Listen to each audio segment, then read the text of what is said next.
All right, let's dive into Can Fin Homes Ltd today. You've provided quite a stack of documents here, unaudited financials for Q3. Fiscal year 25, their auditor's limited review. Regulatory filings, and their investor presentation. So our mission is to try to decode Can Fin Homes' recent performance, their unique strategy in auto, what it all means for their future. And let me tell you, there's one thing in this investor presentation that really caught my eye. Over 70% of their loan portfolio is sourced through direct selling agents, DSAs. That's a pretty unusual approach for a housing finance company, would you say? It certainly is. It suggests that they've chosen to prioritize reach and cost effectiveness over the more traditional controlled approach of in-house loan origination. We'll have to see how that plays out in terms of risk management. Exactly. But before we get into the intricacies of their DSA model, let's take a look at the financials. First impressions? Well, on the surface, things look pretty solid. Loan book growth sits at a healthy 9% year-on-year, hitting 37,155 crore rupees. Profit after tax jumped by 15% year-on-year to 623 crore rupees. And their gross NPA and net NPA ratios are holding steady at 0.92% and 0.50% respectively. So they're lending more, making more money, and keeping those bad loans in check. But what's the story behind these numbers? What's driving this growth? If we dig a bit deeper, it seems a large chunk of this growth is coming from a surge in affordable housing loans, particularly in semi-urban areas. That aligns perfectly with the government's push for affordable housing, which could indicate that this growth spurt is sustainable, at least for the near future. But it also raises the question of how they'll manage risk as they venture deeper into this segment. You're right, that stable NPA ratio is encouraging. But with such a heavy reliance on DSAs, who might be incentivized to prioritize volume over stringent credit checks? How confident can we be about the long-term quality of those loans? This is something you'd want to keep an eye on right now. Absolutely. It's a classic trade-off. The DSA model allows for rapid expansion and penetration into untapped markets, but it also introduces a layer of complexity when it comes to risk assessment and mitigation. It'll be interesting to see how they address this as they continue to scale. All right, let's unpack this DSA model. For those not familiar with the Indian housing finance market, what are DSAs and how do they fit into the picture? Imagine you're looking to buy a home, but navigating the world of mortgages seems daunting. That's where a DSA steps in. They act as intermediaries, connecting potential borrowers like you with lenders like Can Fin Homes. They often have strong local networks, especially in rural areas, allowing them to reach borrowers that traditional banks might miss. Okay, I see. So it's like they're bridging the gap between the lenders and the borrowers who might not even know where to start. But what are the real challenges? You see, with the company relying so heavily on this network of... I think the biggest concern is quality control and the potential for ethical gray areas. These agents are often driven by commissions, which could incentivize them to cut corners or overlook red flags. In their eagerness to close deals, this makes robust monitoring due diligence and agent training absolutely crucial for Can Fin Homes. You mentioned risk mitigation, but with 70% of their business flowing through DSAs, doesn't that inherently increase their exposure?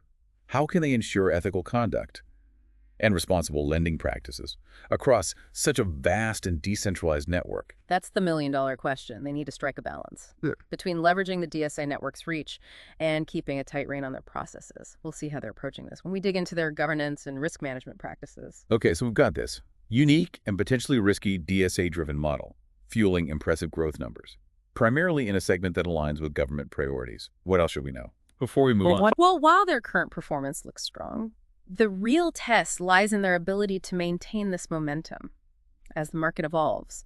We'll need to dive into their growth strategies to assess how they plan to navigate the increasingly competitive and technology-driven landscape of Indian housing finance. Okay, so we've got this impressive growth fueled by this network of DSAs and this surge in affordable housing loans. But how sustainable is this model? I mean, the world of finance is going digital. It seems like every company is scrambling to adapt. So what is their game plan? Well, their investor presentation highlights 3 key strategies: ramping up direct sourcing, diversifying their borrower base, and embracing digital transformation. It's almost like they're trying to juggle 3 balls at once. Yeah, that's a good analogy. Yeah. So let's start with direct sourcing. So it sounds like they're aiming to bring some of those loan originations in-house. Isn't that a bit counterintuitive, given their success with DSAs? Yeah, it's calculated risk. While DSAs provide reach, direct sourcing offers greater control over loan quality and customer relationships. Think of it this way. They can set stricter underwriting standards, streamline processes, and potentially reduce their reliance on a network that, let's be honest, has inherent risks. Makes sense, especially in urban areas where they already have a strong presence and access to more digitally savvy customers. But could this strategy backfire in rural markets, where DSAs are deeply entrenched and often the only point of access to financial services? That's the challenge they need to address. It might make sense to adopt a hybrid approach, focusing on direct sourcing in urban centers while maintaining their DSA network. In those rural and semi-urban areas where they have an edge, it's about playing to their strengths in different markets. So finding the right balance between control and reach. What about expanding their borrower base? What's their plan there? Well, they seem to be recognizing the need to diversify beyond their current customer profile. They're talking about tailoring loan products to attract new segments, like young professionals, first-time home buyers, and women entrepreneurs. This could help them tap into new growth avenues and reduce their reliance on any single segment. They specifically mentioned targeting new regions. Areas with high growth potential sounds promising, but also a little daunting. It is. Venturing into new territory comes with a whole new set of challenges. Understanding local market dynamics, building brand awareness, and potentially facing off against well-established players in those regions. And let's not forget the regulatory maze they'll have to navigate. Every state has its own rules and regulations governing housing finance. That's so much to consider, but also an opportunity to replicate their success in new markets. Okay, let's talk about the digital elephant in the room, their digital transformation strategy. Can they really marry their high-touch, DSA-driven model with the demands of a digital world? It's a question that comes up again and again. The key seems to be finding ways to integrate technology without completely disrupting their existing network. They're talking about implementing online loan application portals, digital document verification systems, and automated risk assessment tools. Right. Those are all pretty standard these days. But can they go beyond simply digitizing their existing processes and actually leverage technology to empower their DSAs? That's where it gets interesting. Imagine providing DSAs with mobile apps or online platforms that allow them to manage customer interactions, track loan applications, and access real-time data.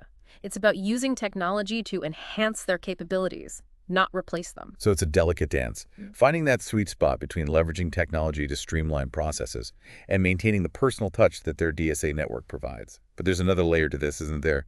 Data security. Absolutely.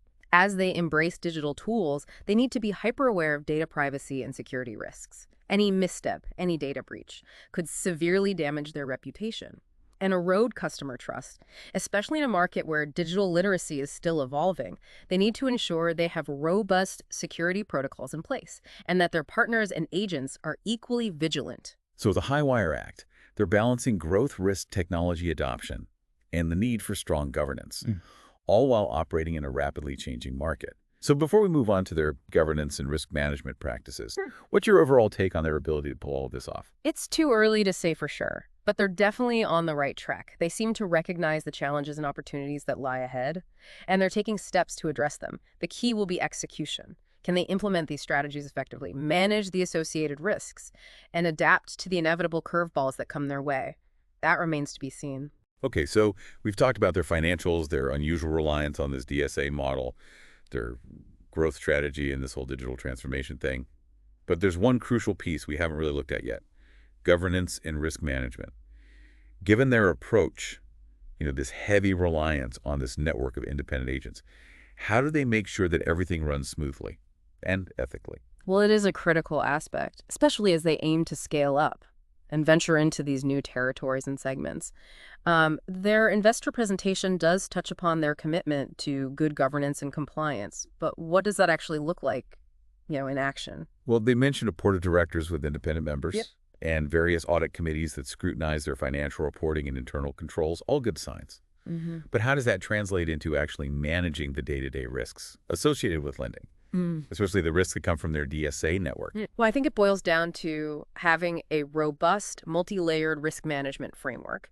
They need stringent due diligence processes for vetting their DSAs, making sure that they're not just chasing commissions, but actually upholding ethical lending practices. Think background checks, verifying information, continuous monitoring of agent activities. Right, so really making sure these DSAs are the right people for the job. But what about the borrowers themselves? How do they ensure that the loans that they're underwriting particularly those sourced through DSAs, are actually sound. It's all about verification and assessment. They need to go beyond just relying on the information provided by the DSAs. Yeah. They should be doing rigorous credit checks on potential borrowers, independent property valuations to avoid inflated prices, legal verification of all documents. It's about mitigating the risk of fraud and ensuring the long-term quality of their loan portfolio.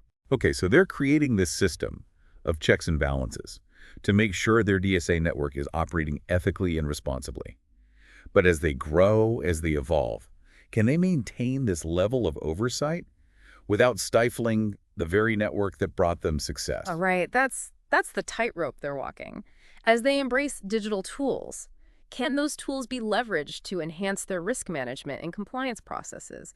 Can they build algorithms that flag suspicious activities, automate parts of the due diligence process, provide real-time insights into their loan portfolio? These are the questions they need to be asking themselves. It's like they're balancing growth and innovation with control and oversight. It's something a lot of companies grapple with, but particularly crucial for Can Fin Homes with their unique model. Exactly. Their future success hinges on their ability to navigate these complexities. It's about adapting their risk management practices to a changing landscape, leveraging technology to enhance those practices, and making sure that their commitment to ethical conduct remains at the forefront of every decision. So as we wrap up this deep dive into Can Fin Homes, what are the key takeaways? What should our listeners be paying attention to as this story continues to unfold? Well, first, their financial performance is impressive. But that reliance on DSAs for growth presents both opportunities and risks. Second, those ambitious expansion plans, whether through direct sourcing or tapping new markets, need to be carefully executed. And finally, their ability to effectively manage risk and maintain ethical conduct, particularly as they embrace digital transformation, will be crucial for their long-term sustainability. It's really a fascinating case study. In navigating the evolving landscape of finance, they have a strong foundation and a unique approach and ambitious goals. But the road ahead is definitely filled with challenges and complexities. It's a story worth following, and the choices they make in the coming months and years will determine whether they can maintain their momentum and solidify their position in the increasingly competitive world of Indian housing finance. Absolutely. And on that note, we wrap up our deep dive into Can Fin Homes Ltd. We hope this has provided you with some valuable insights and maybe even sparked some curiosity about the world of finance. Until next time, keep exploring, keep learning, and keep asking those tough questions.